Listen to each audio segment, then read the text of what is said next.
Arrivé au printemps, on voit les papillons qui se posent, qui se posent sur les fleurs, les abeilles aussi. C'est l'arrivée des abeilles, on les surprend en train de butiner.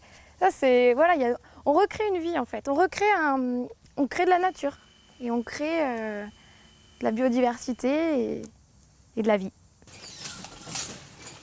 Moi, je vois sur les cyclamens, c'est toujours sympa de les voir grossir.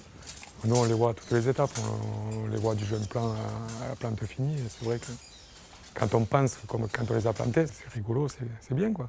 C'est vivant, donc ça parle, par essence même, puisque ça vit et que ça ne vit que grâce à nous, puisque c'est que du hors-sol, donc leurs vies sont entre nos mains.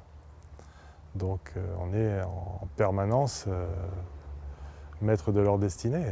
Ça bourdonne en fait. Ça bourdonne de couleurs qui vont varier au fil de la journée, au fil des saisons. Et d'un jour à l'autre, vous entrez dans les serres et c'est pas du tout la même chose. Moi, c'est ça qui me plaît. Et ce qui me plaît le plus, c'est vraiment au niveau du printemps, quand ça commence à bourgeonner. Et là, tout commence à vivre, quoi.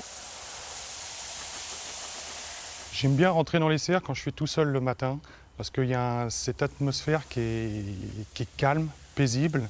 Et il y a cette odeur de la nuit qui est passée, il y a cette humidité ou cette sécheresse, même le vent qui passe dans les plastiques. Moi, j'aime beaucoup. Au niveau des bruits, des odeurs, de la lumière, de la température. Enfin, pour bien appréhender la conduite d'une serre, il faut être en osmose avec elle. Et il faut être capable de sentir quand elle va bien, quand elle va pas bien. C'est un métier passionnant parce que c'est un métier vivant. Tout vit, tout bouge et ça nous fait gérer tout ce qui est imprévisible presque. Donc on a besoin d'être partout et en laissant quand même, on est vraiment dans un environnement naturel.